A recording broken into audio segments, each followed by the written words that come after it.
कमतरता कधीच वाटणार नाही हे पुणेकरांना लक्षात घ्या.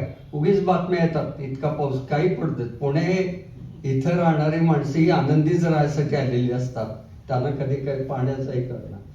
तर विश्वेश्वरय्यांनी ते ऑटोमॅटिक दरवाजे निर्माण केले. तर त्यांना भारतरत्न मिळालं. पुण्यामध्ये इंजिनियर झालेले होते ते, आणि त्यांचा 98वा वाढदिवस होता.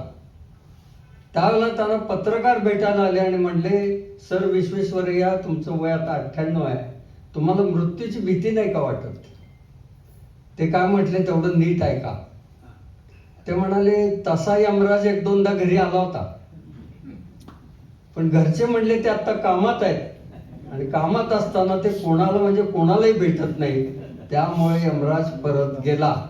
अशा कार्यरत असणारे व्यक्तिमत्व डॉक्टर सुधीर राशींकर यांना मी त्यांचं मनोगत व्यक्त करायची विनंती करतो.